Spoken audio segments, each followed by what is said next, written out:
It's crunch time here on The Jump. The Athletic reporting the Pelicans are fielding trade calls involving JJ Redick and Lonzo Ball. New Orleans holds the second worst record out west right now. Brian, will the Pelicans be sellers before the deadline? Yes, and not just those two guys. Eric Bledsoe has also been involved in trade talks, and in a lot of cases, it's the Pelicans making the calls. There is interest there to move out some of the veteran guards to make room for Nikhil Alexander-Walker and Kira Lewis, their first-round draft pick, to get those guys some playing time. Pelicans are going to be making some changes, I believe. It was interesting to see because I thought this was a very coach such as Stan Van Gundy can come in here and gel with these younger players. Obviously, it looks like he can't, so I expect them to also be sellers during the trade deadline. I'm still getting used to a world where we're talking about veterans getting traded, and Lonzo Ball is in that category. He's a vet now? Are we all old? We're all old. Okay, just checking. Yesterday, we discussed Woj's report that the NBA and Players Union are negotiating the possibility of an AllStar Game on March 7th in Atlanta. Brian, I know you were involved in the reporting of this as well. Chris Paul reportedly wants to use the game to provide support to HBCU schools, also COVID-19 relief. Last time the NBA held an All-Star Weekend in Atlanta was in 2003. I was at that weekend, and I can tell you, it was a time, boys. Brian, how realistic is the idea of having an All-Star Game amid this pandemic? Well, it's realistic because the league wants it to happen. And when the league wants something to happen, anything's realistic. And if they have the support of Chris Paul, the head of the Players Union, it's realistic. Whether it should happen, well, this could be a super spreader event where you would bring in all kinds of players from all kinds of teams and then send them back out. That's a different question. But the league is really pushing for this. They've had several conference calls about it this week. Matt, I want to jump in with you on this because we talked about this a little bit yesterday, but I didn't get a chance to ask you yesterday from a player's perspective. There's only a 5-day break, this All-Star break this year.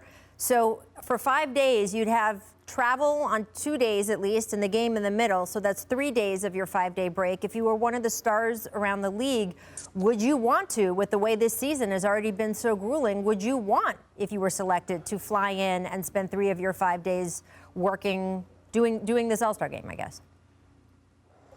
It's a lot, obviously with safety being first, but it's such a tremendous honor to be named an All-Star. Although some guys like Chris and LeBron are there every year, I look forward to the first-timers, possibly a Jaylen Brown or some of these younger guys getting the opportunity. I'd hate for their first opportunity to be named an All-Star. It's just being named and not played. So, we talked about this yesterday with safety being at the forefront of all this stuff, but if the NBA can make it happen, and normally, like Brian said, when they want stuff done, they can make it happen. As long as it's safe, I'm all for an All-Star Game because, like I said yesterday, the games of late have been so entertaining and competitive that I would love to see an All-Star Game. Well, I mean, I don't think there's any arguing that it would be a bigger risk to take, as Brian says. You're possibly hosting an event where you're taking a bunch of guys from 24 teams and putting them together and then sending them home. And if something happens there, you're sending that virus out to 24 teams. They could get lucky. And it doesn't happen. And I know if they go forward, they would take every precaution to make sure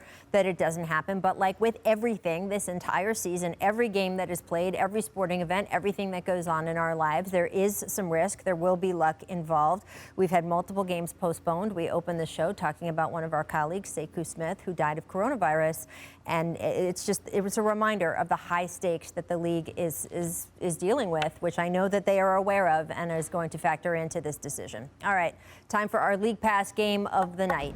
There are 12 games on the NBA slate for tonight. So many choices. Our producers, though, had to pick one. They went with Nets versus Hawks. We discussed the Hawks a little earlier in the show, but tonight they get their first look at the new Brooklyn Big Three. I do want to point out, by the way, the Hawks, very classy gesture, are going to have a moment of silence for Sekou Smith before this game. On the Nets side, Harden, KD, and Kyrie are all expected to be in the lineup, and they rank 1, 2, and 3 respectively in minutes per game since trading for Harden. So, Matt, are you worried about them playing this many minutes throughout what is a condensed season? I think they knew this was possibly coming. I don't like it for KD because he's coming off such a horrific injury. But they know this is just really kind of shows the lack of depth this team has, is because they have to ride their big three.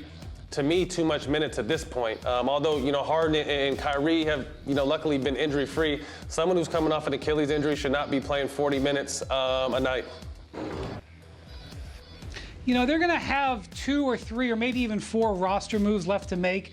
They have a couple of maneuvers they could make in the trade market. I'm not expecting a big-time player, but I don't think you can evaluate their roster and their rotation today. So, yes, they have to play fewer minutes, but also, yes, this isn't their complete team yet. Let's see where they are about March 1st, and that's what you're going to see going forward. What's the number one thing they're looking for on the trade market, Brian? A wing player and a big man, and they'll get them. I just don't know if they'll be stars. You say big man?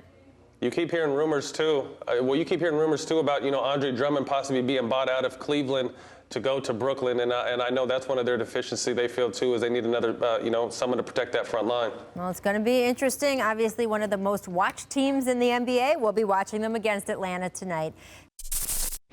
Thanks for watching ESPN on YouTube. For live streaming sports and premium content, subscribe to ESPN+.